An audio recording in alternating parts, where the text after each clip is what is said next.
মাথার উপর পলিথিনের ছাউনি, নিচে মাটির বিছানা, এভাবেই খেয়ে না খেয়ে বছরের পর বছর কাটছে ষাটোর্ধ্ব বৃদ্ধা আলাদিনী রায়ের। ঠাকুরগাঁও সদর উপজেলার গয়রা ইউনিয়নের হাড়িপাড়া এলাকায় এক জীর্ণ ঝুপড়ি ঘরে এখন যেন কেবল মৃত্যুর প্রহর গুনছেন এই অসহায় নারী।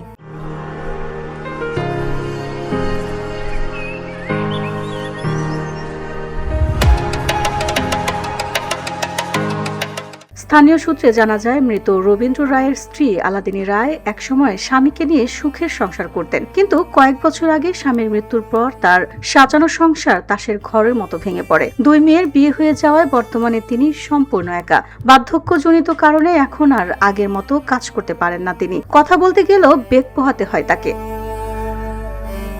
সরজমিনে গিয়ে দেখা যায়, হাড় কাঁপানো শীত কিংবা উত্তপ্ত রোদ বৃষ্টি সব ঋতুতেই পলিথিনে মোড়ানো ভাঙাচোরা ঘরটি তার একমাত্র ভরসা। ঘরের এক কোণে মাটিতে চাদর বিছিয়ে তৈরি করেছেন বিছানা, সেখানেই শুয়ে কাটে নির্ঘুম রাত।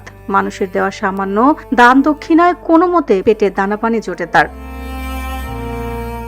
আক্ষেপ করে বৃদ্ধা আলাদিনী বলেন, স্বামী মারা যাওয়ার পর থেকে অনেক কষ্টে আছে। সরকার যদি একটা থাকার জায়গা করে দিত, তবে শেষ জীবনে একটু শান্তিতে মরতে পারতাম। প্রতিবেশী রুকসানা বেগম বলেন, আলাদিনী রায় দীর্ঘদিন ধরে মানবেতর জীবনযাপন করছেন। ময়লা আবর্জনার মধ্যে ঝুপড়ি ঘরে তিনি থাকেন। আমরা মাঝে মাঝে টুকটাক সাহায্য করি, কিন্তু তাদের সংসার চলে না। তার জন্য স্থায়ী সরকারি সহযোগিতা প্রয়োজন।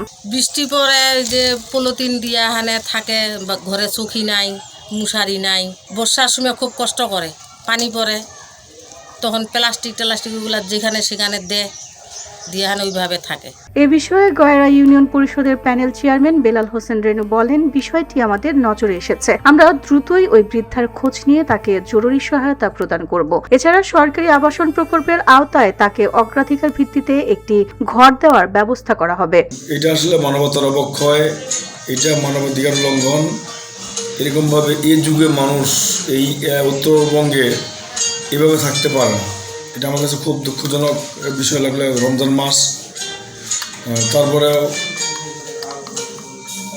আমি এনাকে নিয়ে যেটা চিন্তা ভাবনা করছি সেটা হলো যে এনাকে খুব তাড়াতাড়ি যে কোনো একটা সরকারি গুচ্ছ গ্রামের মধ্যে ফাঁকা জায়গা আছে নাকি এটা খবর নিয়ে ওনাকে ওখানে দিয়ে দিব।